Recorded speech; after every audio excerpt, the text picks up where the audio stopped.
I got that special type of walk. The type of walk your daddy used when he first talked to your mama type of walk. Yeah. I got that special type of lead. So smooth.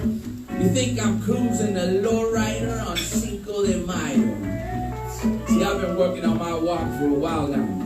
Ever since I was a little chavadito. I could recall my father walking me through the process at an early age. He would say, walking is one of the simplest ways you can show someone your freedom. See, the first step to being enslaved is to actually get caught. Why you think Martin Luther King and Cesar Chavez spent all that time marching? You gotta stay on your toes, mijo. The system has interesting ways of turning a man into a slave.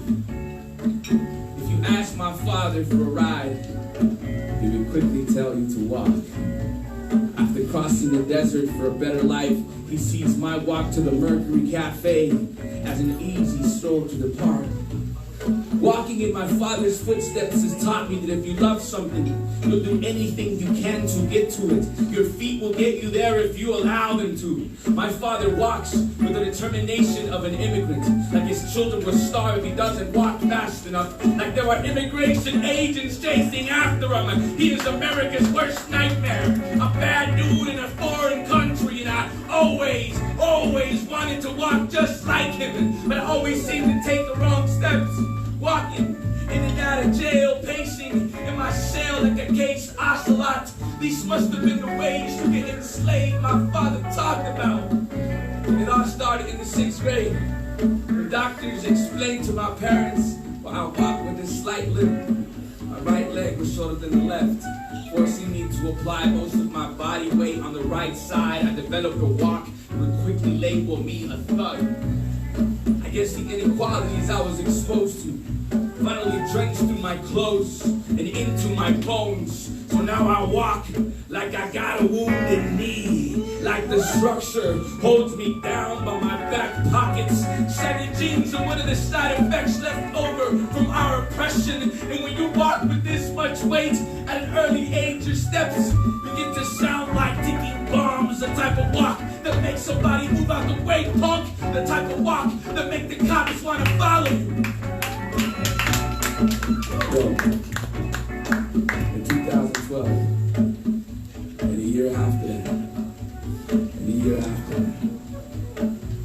brown and black children have been murdered for having the same walk as me. And they asked me why I cried. Because they walk just like me. Because they walk just like me. They walk just like me. Still perfecting their own walk. Still getting used to the feeling of walking in a black or brown man's shoes. This is the reason why kids like us never achieve social mobility. Yo, how can we climb the ladders in class if we can't even walk through our neighborhoods without feeling like someone is chasing after us? But I risk it all. My people, I risk it all to show my son and the rest of the chavalitos in the world that we can walk to a better future instead of having to walk away from everything all the time. And if we all walk at the same time, the weight of our steps will force this world to flip its rotation. So stand up and walk. My people, stand up and walk. My people, stand up and walk. Because we have the weight of the whole world at our feet. And I think it's time that we finally exercise our freedoms.